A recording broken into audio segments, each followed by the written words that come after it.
Bismillahirrahmanirrahim. Qala mu'allif qala sallallahu sirra.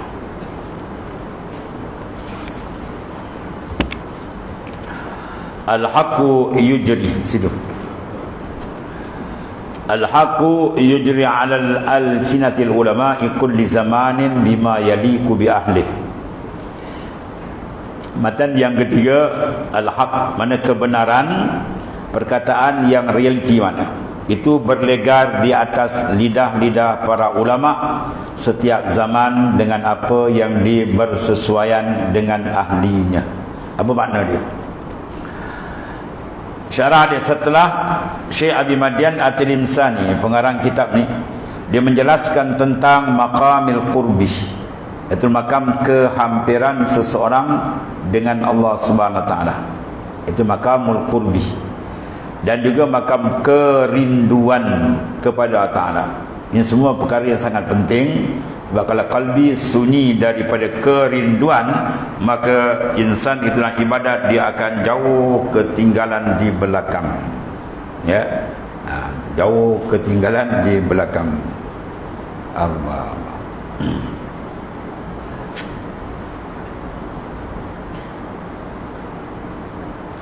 Pada matan akan datang dia akan sebut ada belakang. Al-khali anisyauq muakharun. Al-khali, batin hati atau qalbi insan yang khali anisyauq, kosong daripada kerinduan dengan Allah Subhanahu Wa Taala. Jawab dia muakharun, dia corot ke belakang, jauh dia dengan Tuhan. Ya, bila terlampau jauh rohani dengan Tuhan, maka qalbi dan roh kita akan jadi dhaifun, dia lemah, dia tak kuat. Ya, oleh kerana itu semangat untuk dia mendapat makrifat tu agak jauh bila qalbi dia kosong. Sebab tu memantau supaya qalbi kita sentiasa ada kerinduan yang kuat dengan Allah Subhanahu Wa Taala. Kasih kuat. Ya, kalau gitu al-hub, kasih ni awaluhu, ya, apa dia awalu ialah dawamuz zikr. Tanda seorang tu ada kasih dalam qalbi dia ialah dawamuz zikri. Qalbi dia sentiasa zikir, jangan putus. Ya, jalan dia qalbi dia Allah, Allah, Allah di jalan. Ya, kalau putus tarik balik, minta maaf dengan Tuhan. Kena banyak zikir. Iaitu tanda, sebab kaedah kita man ahabba syai'an aksara zikr. Siapa kasih telah jatuh hati dia pada satu benda, dalil dia sentiasa ingat. Bagaimana kalau tak ingat, tu tak ada kasih. Orang kalau kasih apa, kau jangan bimbang, engkau ada dalam hatiku. Atau mana dalam hati dia ada. Ya, kalau dia tak kasih apa, kau tak ada dalam hatiku lagi. Atau mana dia tak kasih. Ya, jadi kalau kasih mana peranan dia kat mana ukuran qalbi. Mana dawa muzik, sentiasa ingatan dia kepada Allah Subhanahu Wa Taala. Ya. Kemudian di pertengahan dia, iaitulah dia apa? Lepas dia zikir, ada kerinduan, banyak dia mengingati Allah Subhanahu Wa Taala. Maka kekuatan yang kedua ialah apa? Asyik dia dengan Tuhan. Dan ketiganya, dia menumpukan Allah tara illal haq, dia tidak memandang dengan kalbi melainkan Allah Subhanahu Wa Taala. Ya. Dan dipanggil martabat suluk, mana perjalanan dan penghadapan hati kepada Allah Ta'ala. Maka beliau membicarakan pula tentang jalan-jalan yang menyampaikan kepada Allah Ta'ala. Kenderaan yang perlu dinaiki dalam perjalanan ini, perjalanan roh, ialah perkataan ulama yang arifin. Mana kalam-kalam ulama yang arifin dipanggil hikam, hikmah. Ya, itu satu. Yang kedua, kalau dua dipanggil hikmatan, bila banyak dipanggil hikam. Sebab hikam tu banyak. Hikam Ibn Atta, ya, hikam Ibn Madian At-Tilimsani, hikam Ibn Raslan Ad-Dimishki, hikam Wawsiyah, berpuluh-puluh hikam. Mana kalam-kalam laduni yang keluar daripada batin hati orang yang telah dipancarkan nur makrifat oleh Allah Subhanahu Wa Taala. Maka kalam dia diambil pakai sebab berdasarkan pada hadis yang sahih daripada Nabi sallallahu alaihi wasallam, la yazalul 'abdu yataqarrabu ilayya bin nawafil hatta uhibbah fa iza ahbabtu kuntu sam'a allazi yasma'u bi ila akhir. Sentiasalah hamba-Ku selepas mengerjakan fardu kewajipan, dia mendampingkan dia dengan banyak amalan yang sunat sehingga aku kasih akan dia. Jadi kita buat ibadat sampai Tuhan kasih pada kita. Maka dalil Tuhan kasih apa dia? Fa iza ahbabtu kuntu sam'a. Bila aku kasih akan insan tadi dalam hadis ni, kuntu sama adalah aku pendengar ni. Mana dia mendengar, dia rasa dari Allah. Kalau kita mendengar, kita rasa dari diri kita lagi, atau jauh lagi kan. Ya, kita semayang tadi kan, kita qiyam, rokok, sujud sampai salam, kita rasa dari dia ke dari kita? Ya, kalau kita rasa dari kita, saya lagi, jauh lagi kan. Ya, kalau rasa semua af'al dia, gerak dari dia berdasarkan firman Allah Ta'ala, wallahu khalaqakum wa ma ta'malun. Allah Ta'ala yang menjadikan kamu dan perbuatan kamu. Ini perbuatan kita, gerak kita, diam kita, memandang, melihat semua billah, la bi anfusikum, bukan dengan diri kita, semua dengan dia. Takluk dia tak lepas daripada kudrah, iradah dan seterusnya. Ya, atau di antara kita cek kat mana kita tu. Jadi apabila dia sampai peringkat ini, dia bercakap dengan Allah Ta'ala, dia mendengar billah, maka kalam dia ni mahfuz, dipelihara. Sebab tu kalam dia dipakai. Kalam-kalam ulama arif billah ni dipakai, ratus tahun orang pakai. Sebab kalam dia tidak lagi daripada Quran dan hadis Nabi sallallahu alaihi wasallam. Ya. Kalau hikam Ibn Atta' tu, Syekh Sabit Al-Bunani kata apa? Ya, kadatil hikam Ibn Atta' ila as-sakandi Qur'an yutla law jaza fi salati li ghairi kalamillah la jaza bi kalamil hikam. Hikam Ibn Atta' tu dia kata kada tu fi'il syuruh, mana hampir dengan Quran, mana makna tepat. Kalau harus dalam sembahyang boleh baca lain Quran, aku baca hikam. Tapi tak boleh baca, kalau baca batal sembahyang gitu kan. Sebab kena baca ayat Quran. Habis. Dia sungguhnya perkataan arifin, mana sekalian orang yang mengenali Tuhan dengan pengenalan yang sebenar-benarnya. Dan apa beza pengenalan ada tak sebenar? Pengenalan dengan ilmu yakin tu peringkat basic. Dia wani dan naik atas. Dia mengenal Tuhan bi'ainul yakin wa haqqul yakin wa kamalul yakin. Pengenalan dia bukan lagi dengan ilmu, tapi pengenalan dia adalah dengan azwaq, rasa, keperasanan. Kita tahu kan Tuhan melihat, Tuhan mendengar, tapi dalam mengolah perjalanan hidup kita, kadang kita tak perasan. Kita perasan Tuhan lihat kita. Yang kita perasan orang lihat kita. Betul? Kadang-kadang dia cakap, kang orang kata apa? Kang orang ada. Dia tak kata-kata Allah Ta'ala pandang. Orang. Lagi orang ada dalam hati kamu, kamu takkan sampai kepada Tuhan. Ya, imanu mar'u la yakunu mutakammila hatta yarana naskal ibil musilah. Iman seorang takkan sempurna kemakrifatan dia sehingga dia tengok orang macam dia tengok unta. Apa maksud dia? Ya, mana dalam kalbi dia, ma fi qalbi ghairullah, tak ada dalam hatiku melainkan dia. Bahawa dia akan merasakan ya kenikmatan makrifat sebenar dengan Tuhan, dan situ letak sedapnya rasa dia beribadah kepada Ta'ala. Jadi kerapatan seseorang dengan Tuhan membawa kesan kemanisan dalam ibadah. Kalau ibadat kita buat tapi tak berapa sedap, berat atau belum, dia jauh. Ya, dia bila ada hub kasih, dia buat benda yang disuruh oleh mahbub kekasih, tentulah dia akan sungguh. Ya, sebab wajib kita menjatuh cintakan kalbi kita dengan Allah Ta'ala. Ya, wajib kita menjatuh cintakan kalbi kita dengan Tuhan. Maka nak jatuh cinta mana? Kena muhasabah akan dia punya ni'am. Ya, an-ni'am, nikmat-nikmat terlampau banyak, kita kena muhasabah. Oh, banyak dan nikmat yang Tuhan sebut, wa in ta'uddu nikmatallahi la tusuha. Kalau kita nak hitung nikmat Tuhan, tak ada muka manusia boleh hitung. Nikmat yang diberi lain, nikmat yang dipalingkan musibah dan sebagainya, masya-Allah. Jadi sebab ke qalbi insan tu jubilatil insan yuhib ila man ahabba ilaih, liman ahsana ilaih. Diperangaikan manusia ni, dia akan kasih jatuh hati pada orang yang banyak memberi ihsan kat dia. Dia banyak memberi bantuan semua ni. Maka siapa lebih lain dari Allah Ta'ala yang sedemikian? Tak ada, melainkan Tuhan. Sebab nama dia pun Al-Mun'im, pemberi nikmat yang sebenarnya. Ya, nikmat besar dia adakan kita boleh menumpang sementara di dunia pun dah besar dah nikmat.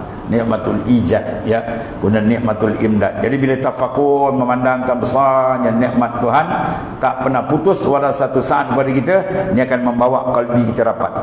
Ya, dia rapat dengan Tuhan. Itu dia panggil qurbi, makam kerapatan hati dia dengan Allah Ta'ala. Sesungguhnya perkataan arifin merupakan obat dan penawar bagi hati.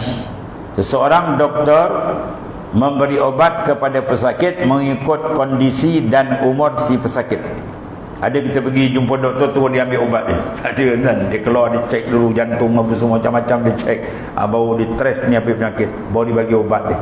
Ya, sebab ubat dia tak sama. Orang ni sakit ni, orang ni sakit ni. Biar kena dos dia. Ya.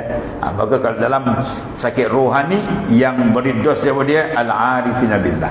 Orang yang arif di kalangan ahli makrifat yang sebenar, yang telah terbuka hijab rohani dia dengan Allah Subhanahu Wa Taala. Di samping menentukan waktu mengambil obat tersebut, ya, kita ambil obat, doktor pun tu makan berapa kali, 2 kali ke sehari, 3 kali ke sehari atau sebagainya, kan? Dia tak boleh buat sembarang. Dia kata nak cepat baik atau dalam sebotol kali tu bos. Dia lebih dos jangan lain, kan, kepala ke bawah, kaki ke atas jalan. Jadi begitu jugalah dengan ulama, ialah doktor segala hati. Doktor jasad, ada banyak dia tengok pakar-pakar belah operate. Yang ni operate dalam. Itu para arifin nabillah, orang yang berjejak maka makrifat sebenar dengan Tuhan di kalangan para aulia dan sebagainya. Kemudian Allah Subhanahu Wa Taala telah menjadikan di atas lidah mereka itu setiap zaman obat yang memberikan manfaat bagi ahli zaman tersebut.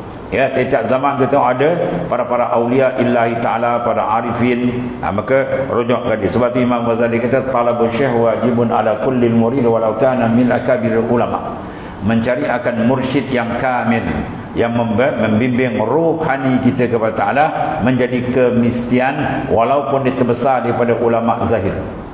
Ya, zahir ilmu di alim tafsir, hadis, fiqh, alim 4 mazhab, 5 mazhab, ya, kutubus sittah, kitab hadis dengan sittah, habis mengaji rohani. Rohani lain, dia kena pakai doktor lain. Doktor lain, doktor yang telah usul ila Allah Ta'ala. Ya, sebab tu berlaku pada Imam Ghazali banyak ulama-ulama yang mana kesampaian dia kepada ahlillah. Imam Ghazali diusul ila Allah dengan Syekh Abu Ali Al-Farmadi, kutub besar zaman tu, seorang muhaddis. Tapi guru syariat dia besar banyak. Imam Haramain, Imam 2 tanah haram besar. Tapi usul dia dengan ni orang ada tak sama dengan ni. Kadang dia sampai sini, atau letakkan kesampaian dia dengan sebab guru-guru pakar rohani yang telah letakkan untuk mereka itulah. Bari cerita ni semua pengalaman yang telah dilalui. Itu hebatnya ulama-ulama sufi, golongan arifin, dia bercakap bukan sekadar teori tapi dia telah melalui. Ya, dia dah rasa benda tu. Sebagian daripada arifin ditanya orang yang salik yang tidak menemui seorang waliullah, maka dijawab, lazimlah perkataan mereka. Sebelum kamu jumpa dia, pakailah perkataan dia, apa yang telah dikarang banyakkan, pakai nasihat dia, insya-Allah. Barang siapa yang menghayati perkataan mereka itu, mana tunjuk ajar mereka itu, sekalipun ketiga itu dia bukannya daripada kalangan rijal, maka dia akan menjadi seorang rijal. Dan jika seorang rijal, maka dia akan menjadi seorang pahlawan pula. Apa makna rijal? Kalau istilah sufi dengan rijal ialah orang jejak dalam makamul irfan, makam makrifat yang sebenar. Ya, dia akan sampai. Kalau dia dah rijal, dia naik lagi. Maknanya kemakrifatan dia lebih tinggi. Maksud dia perkataan mereka akan menyampaikan orang yang salik, mana orang yang berjalan kepada martabat yang arif. Ya, dia martabat murid, salik, wasid ataupun arif.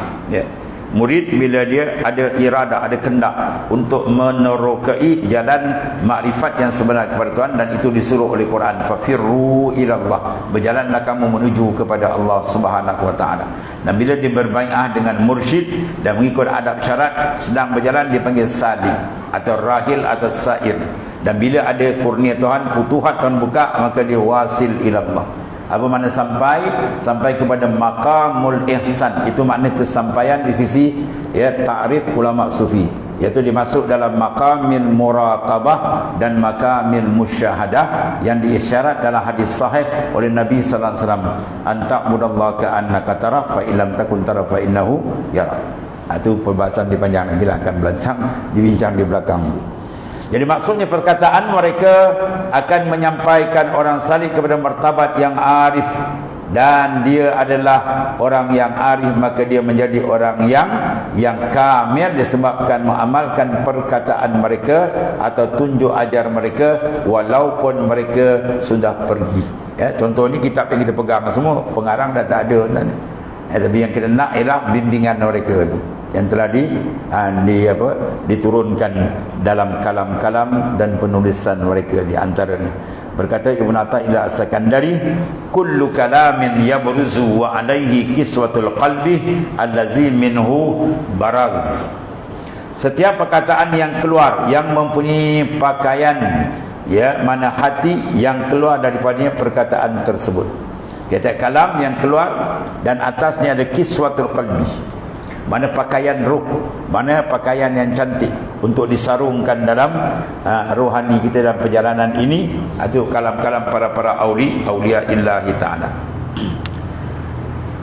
Kemudian jika perkataan yang keluar itu datang dari hati yang mempunyai nur, hati yang ada pancaran nur makrifat daripada aulia. Daripada aulia ni tuan-tuan, dia bercakap, dia menulis billah. Dia mengajar tu, dia bercakap tu, dia rasa dari Tuhan, bukan dari dia. Dia karam dalam af'al. Ya, berbanding dengan ahli syariah, dia bercakap, ya, benda betul, tapi dia ada keperasanan diri dia lagi. Ya, bila cakap dia nampak dia hebat, dia nampak dia pandai, tu tawakal. Tengok orang dengar sini keluar sini, dengar sini keluar sini. Tapi kalau dia cakap bil qalbi, orang dengar sini masuk sini. Ya, dia bercakap tu dengan Allah, bukan dengan diri dia. Itu perlu kepada orang yang seumpama ini, ya. Sebab orang dulu kalau tok guru yang hebat dia bercakap tu sepatah dua kita ingat sampai mati. Ya. Macam mursyid tadi pesan, kau jangan berani-berani melupakan Tuhan. Dekat sependek dia tengiang di telinga. Kau jangan buat tak perasan dengan Allah Ta'ala. Ya, sepatah dua dia cakap, kita ingat itu sebab dia keluar daripada qalbi yang bersih. Ya, itu di antara. Kemudian kata musannif, jika perkataannya keluar ila akhir, wallahu a'lam. Bismillahirrahmanirrahim. Alhamdulillah wassalatu wassalamu ala alhamdulillah.